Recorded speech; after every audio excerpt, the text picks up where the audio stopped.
She was a young girl of merely 6 years old when our paths crossed on the shoreline near my residence. Whenever my world descended into chaos, that was the place I sought solace. Engrossed in constructing a sandcastle, or something of the sort, she glanced at me with eyes as deep and serene as the vast sea. "Hello," she uttered. I acknowledged her with a nod, lacking the inclination to pay much heed to a small child. "I'm building," she declared. "I can see that. And what might it be?" I inquired, devoid of any genuine interest. "Well, I don't really know. I simply enjoy the sensation of sand," she replied. Her words struck a chord within me, and I proceeded to remove my shoes, embracing the sand beneath my feet.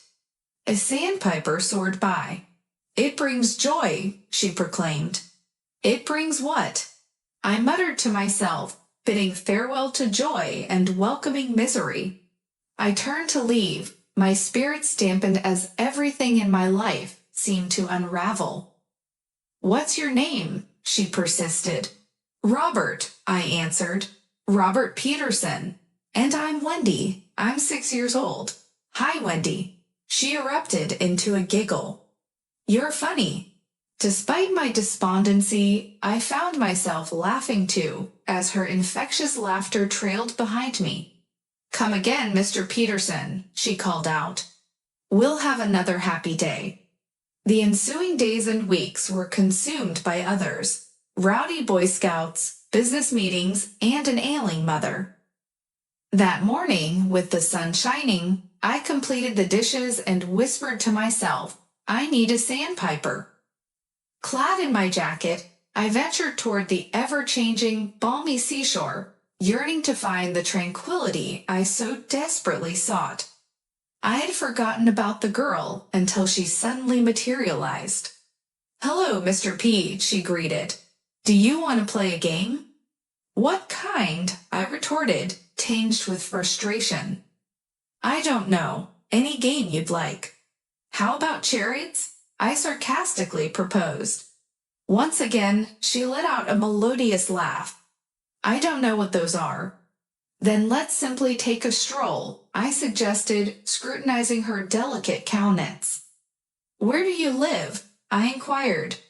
"Over there," she pointed toward a row of summer cottages. Curious, I thought, even during winter? "What school do you go to?" I asked. "I don't attend school. My mom says we're on vacation." She chattered away as we walked along the beach, as all young girls do, but my mind was elsewhere. As I prepared to depart, Wendy declared it had been a happy day. Surprisingly, I felt a surge of contentment, smiled at her, and concurred. 3 weeks later, I hurried to the beach, nearly consumed by panic. I had no inclination to greet Wendy. Spotting her mother on the porch, I felt an urge to demand that she keep her child indoors. "Look, if you don't mind," I spoke sharply as Wendy caught up with me. "I'd rather be alone tonight." She appeared unusually pale, her breaths intermittent. "Why do you want to be alone tonight?" she queried. I turned to her, raising my voice. "Because my mother is dead," I exclaimed. In that moment, I wondered why I was pouring my heart out to a young child. "Oh, well, then it's a bad day," she calmly remarked. "Yeah," I said, "and the day before that, and the day before that." I trailed off, overwhelmed by my own thoughts, and continued my aimless wandering. When I returned to the beach a month or so later, she was nowhere to be found. Overwhelmed by guilt, shame, and an undeniable sense of missing her presence, I walked to the cottage and knocked on the door. A fatigued young woman with honey-colored hair answered. She seemed worn out. "Hello," I greeted. "I'm Robert Peterson. I've missed your little girl. Where is she?" "Oh yes, of course, Mr. Peterson. Please come in," she invited. "Wendy has spoken so much about you. I apologize if she has been bothersome." If she has inconvenienced you, please accept my apologies. You're welcome. She's an enchanting child, I said, suddenly realizing the depth of my sentiment. Where is she? I inquired. Wendy passed away last week, Mr. Peterson. She had leukemia. I suppose she didn't inform you. Stunned by the revelation, I sank into a chair, struggling to catch my breath. She adored the beach and asked for permission to visit. We couldn't refuse her. It seemed to uplift her spirits, and she cherished those, as she called them, happy days. However, her condition deteriorated rapidly over the past few weeks. Her voice quivered. She left something for you, if only I can find it. Would you mind waiting a moment?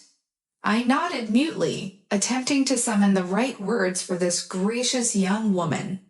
She handed me an envelope with "To Mr. P" inscribed in large, childlike letters.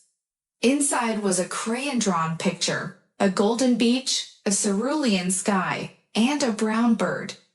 Neatly written at the bottom were the words, "This is ACROWE to believe you happy." Tears welled in my eyes, and a heart that had almost forgotten how to love burst open. I embraced Wendy's mother. I'm sorry, I'm sorry, I'm sorry, I murmured repeatedly, and we wept together. That invaluable little drawing now adorns my office, framed for all to see. 6 words, one for each year of her short life, echoing harmony, courage, and selfless love. A gift from a child with eyes reflecting the hue of the sea and sandy hair, who taught me the true essence of love. Thank you for watching. I hope it was interesting. See you in the next story.